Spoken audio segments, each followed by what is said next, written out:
Okay, so for something a little different, I'm going to talk about oxylipins, which are the metabolic products of fatty acids. They're basically the effectors of the effects of fatty acid. And so Terry asked me to talk about, some of my work that showed differences between tissues and showed sex differences. So I thought I'd do that using a study that we looked at that had implications for the conversion of short chain to longer chain N3 fatty acids or omega-3 fatty acids. Okay, so your omega-3 fatty acids, there we go. There's basically, or essentially, three omega-3 fatty acids that we usually talk about.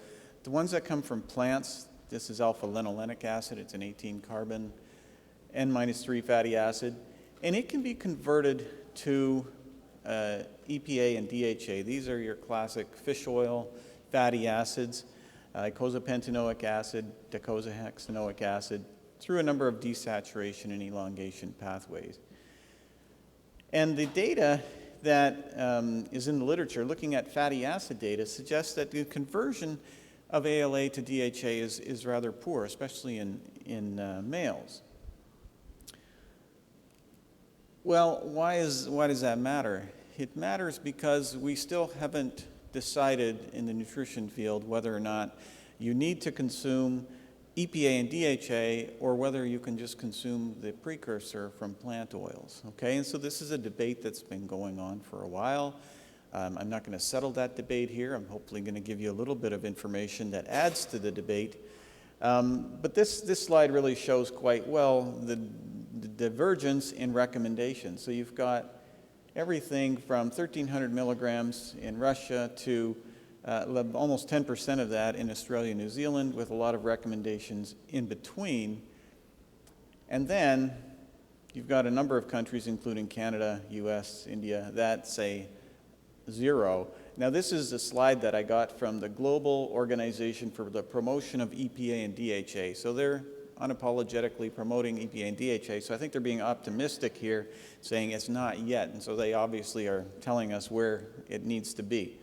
But clearly it's a controversy, and one of the reasons that these countries are saying maybe we don't need it is because you can convert it. And these countries are saying, well, you can't convert it fast enough. So just a quick step back a bit, why do we care about that? What's good about N3 fatty acids? Well, the higher your ratio of N6 to N3 fatty acids, more inflammation, typically. You can reduce that by reducing N6 or increasing N3s, and that is associated with decreased inflammation. That's what we want. And why do we think that? Well, we think that because our N6 fatty acids produce these oxylipins, which, if you're not familiar with that term, you can think of icosanoids, prostaglandins, leukotrienes. Those are a subset of oxylipins, and the ones coming from N6 fatty acids are shown to be mostly pro-inflammatory, as opposed to the ones coming from, say, DHA. It produces these anti-inflammatory mediators you may have heard of, the protectins and the resolvins, that are becoming much more studied. So just to kind of recap this, just to make it clear what I'm talking about with oxylipins, it's a relatively new term. If you're familiar with it, bear with me. When you have arachidonic acid, it can produce icosanoids. It's a 20-carbon fatty acid, so it makes icosanoids. And if you have other 20-carbon fatty acids, you make icosanoids as well.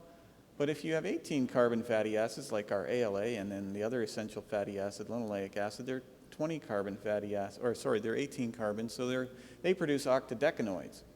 And DHA produces docosanoids. So all of these are referred to then as oxylipins. So that's the compounds that I'm talking about. And these are the compounds that essentially mediate the functions of fatty acids. And then I'm going to talk about those three in particular. What started us thinking about this was a study we did in a mouse model of adolescent nephronophthisis. It's a pediatric disorder, a kidney disorder that's pretty rare but pretty devastating. And we found that if we gave them flax oil, and flax oil is high in ALA, that it would slow down the disease. So we looked at the fatty acids, and what we saw was, and I just want to focus on the DHA here, because that's all we really have time for. And if you look at the DHA, here's the normal mouse kidney. Here's in the open bar. The black bar is the diseased, and these are on the standard soy oil diet, okay? And you see that the DHA is lower. If you feed it a high diet in flax oil, high in ALA, it doesn't change the DHA level. So that fits the dogma, fits the literature. But then we went on to look at the oxylipins produced. Okay, and you could look at any of these oxylipins because they all show the same pattern. But again, this pattern of reduction in the DHA oxylipin, just like we saw with the fatty acid, but when we fed flax oil, the DHA oxylipins actually went back to normal. It happened for all of them except for this one. Statistically, it didn't get there. But essentially, you could increase the oxylipins without increasing the DHA.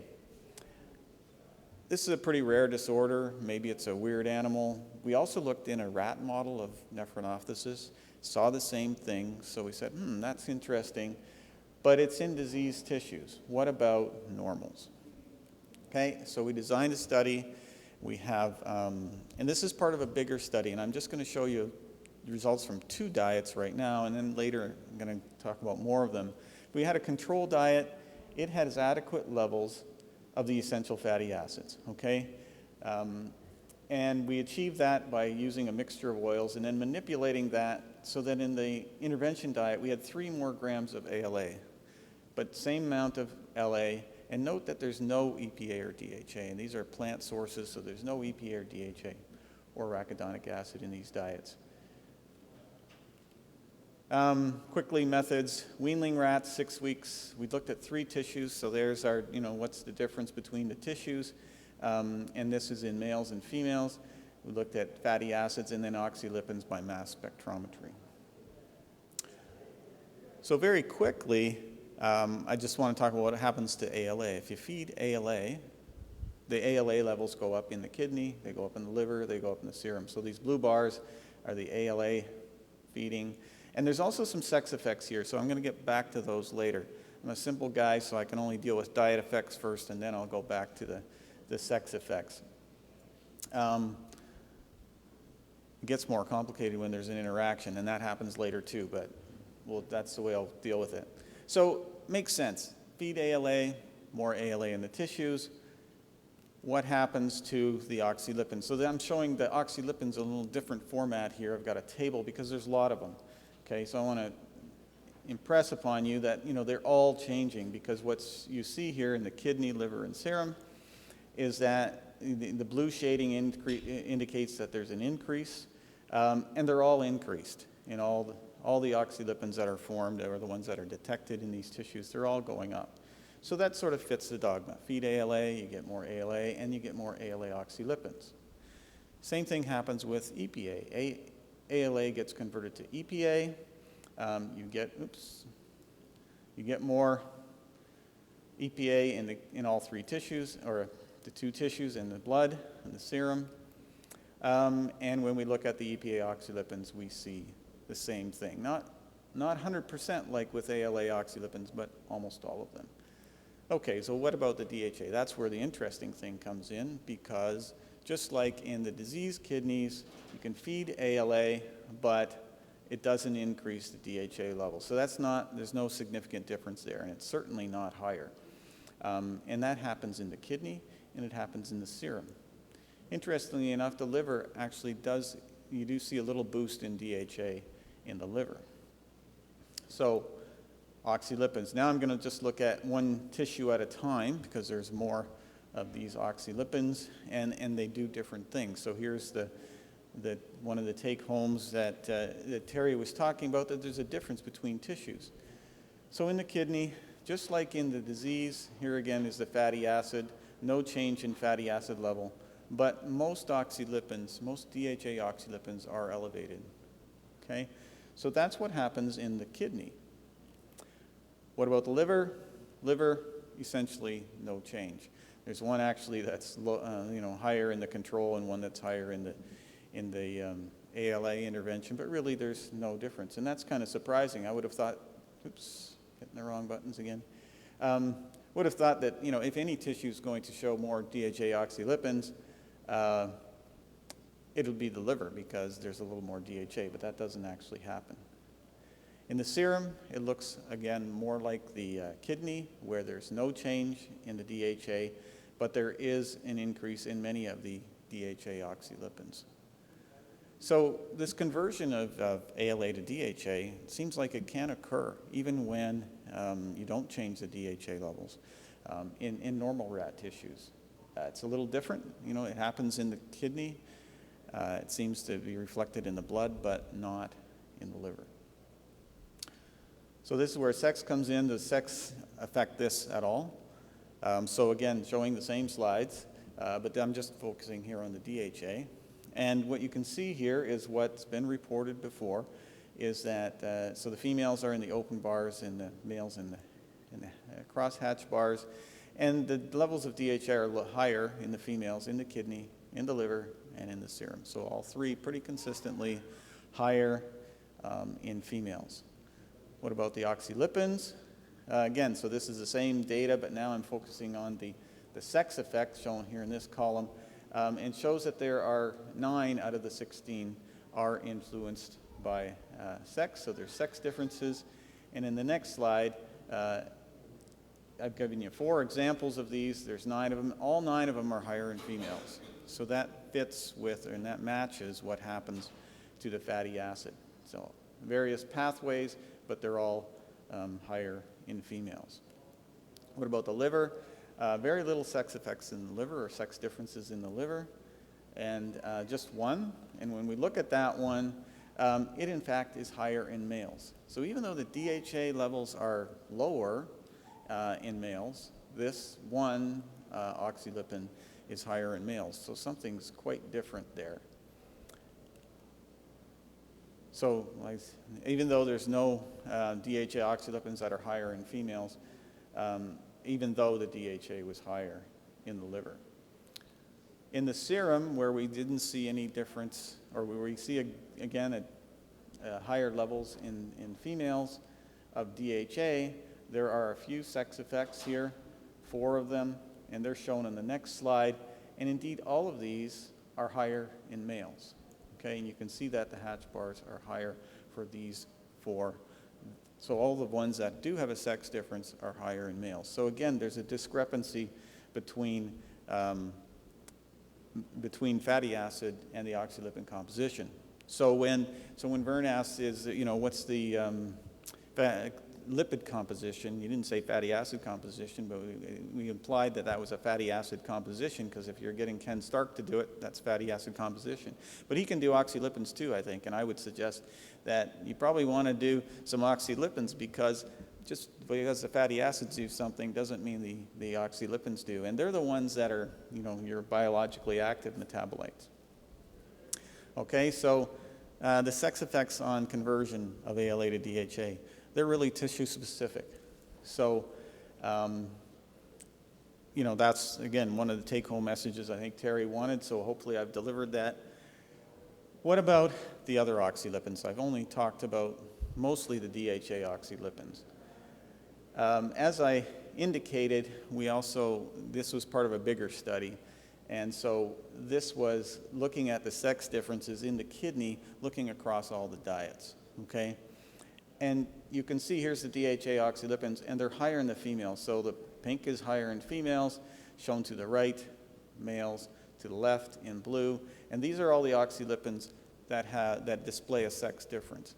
And I've also indicated fatty acid after them, and when there's more coming, like for this is coming from arachidonic acid, and all the ones below it, arachidonic acid. That one's EPA, and then DHA, and all the other ones below it. And that's how the next few slides are set up. And so you can see that if you would have said, okay, well, looking at our DHA oxylipins, we know they're higher in females, you'd be missing this part of the story, because in fact, the ones coming from all the other fatty acids are higher in males. You might then say, well, maybe that's because there's a fatty acid difference here. Well, there is in fact a fatty acid difference, but it doesn't explain the difference between males and females, okay? The kidney does actually have higher DHA levels, and it's associated with higher DHA oxylipins, but not all of these are higher in males. So it doesn't explain that. And the other thing that's interesting is, you'd say, well, maybe it's different pathways, but in fact, these, for everything from 7-H-DOE all the way to 17-H-DOE, they're all produced by various lipoxygenase enzymes. So are these, the 9, 12, and 15-oxo-E. They come through the same pathway. So I have no idea why they're different. I think it's not fatty, it's not the substrate, it's not the enzyme, and why are they different? We're not sure. Anyways, what about different tissues? Here's the liver. Here again, the DHA oxylipins, there were very few. There was just one. With the 2 diets, when we had more rats, bigger, we actually pulled out another one that was significantly different. But most of them were higher in males. So the liver, a little different than the kidney, obviously. The kidney and the liver, about a quarter to a third of the oxylipins had a sex difference. The serum, more than half are different between the sexes, and they're all but one higher in males, okay? Again, we're not sure what is this one unique. We looked at PGF3 alpha in other tissues, and sometimes it was higher in females and sometimes not, so it's not clear to us. And then just when we thought that, it seems like the males predominantly have higher oxylipins, we looked at the heart and we see something completely opposite. So there's clearly a difference. And then one thing that was unique here was all the fatty acids are represented here, and they all, the ones that have sex differences, all higher in females, except for EPA. And EPA didn't have any sex effects, not higher or lower in males or females. So again, very different. One more tissue, and that's adipose. And I don't think I need to tell this crowd that adipose isn't adipose. It depends where you're getting it from. So we looked at 4 different sites here: the gonadal, mesenteric, perirenal, and the subcutaneous. And one thing we noticed right away was that there weren't a lot of sex differences. There's fewer oxylipins that are detected in adipose. There's about 40 or so, 40 to 60, whereas the other ones that I showed you, 70 or more. But just not a lot. Now, the other thing that I didn't tell you about the other ones was I was just showing you main effects. And I just showed you those because it's simpler. And there were a few diet by sex interactions, but they all followed the same pattern. So it didn't really add anything and just complicated the slide. But when it came to the adipose, I can't do that because these are the main effects. But we found, and especially with the gonadal and the subcutaneous, there were a lot of sex by diet interactions. So what we see here are all the ones that displayed a diet by sex interaction. And when we line these up, we actually noticed something in that all the ones that were given the DHA diet, so remember I showed you the control and ALA, the other 2 diets were EPA and DHA diet, so exactly the same except for this one had 3 more grams of ALA, this one had 3 more grams of EPA, and that one had 3 more grams of DHA. When the rats were given DHA, these oxylipins were higher. And in fact, some of them, like 5-HEAT, when you gave it EPA, it was higher in females. And if you look at this, it's only the ones that were given DHA that had higher oxylipin in males, and the other 3 diets, kind of various ones, in females. There's just one exception here, so that seems to me fairly consistent pattern. So what about the other adipose sites? Well, subcutaneous shows us the same kind of pattern. There is one exception here and one exception there, but other than that, DHA-fed rats have higher subcutaneous levels of oxylipins, and the other diets, it's higher in this case, the ALA and the EPA diets, higher in females. Mesenteric didn't have as many. I think it only had a couple of main effect, and it has, but it has more sex by diet interaction, and this one shows, again, the same pattern. So we thought, we have a pattern here. Then we looked at the perirenal, and it just doesn't display any type of discernible pattern that we can think of. So again, you're probably not surprised. One adipose depot is not the same as the next one. So what does this mean, back to our dietary recommendations? Well, maybe ALA is as effective as longer chain omega-3 fatty acids in some tissues. And maybe the tissues that need to make it, or as Richard Bazinet would say, well, maybe the ones that do actually increase their DHA don't really care. It's the ones that actually don't do it, they want to maintain a certain level. So depending on how you look at it, maybe it's just very tightly regulated, depending on whether it's really important. And then, of course, sex differences are hugely different. When we started this, we looked at the literature and said, there's really nothing out there on sex effects and sex differences in oxylipins, so let's at least throw in at least males and females. And boy, were we surprised that there were such differences in here. Terry says we shouldn't describe, we should understand how. I'm telling you, just describing this is surprising, but there's certainly a lot of questions that I have about why this is happening. And then finally, I'd just like to acknowledge, the students that did the work, and technicians, some of my collaborators, and of course, funding agencies. So thank you very much.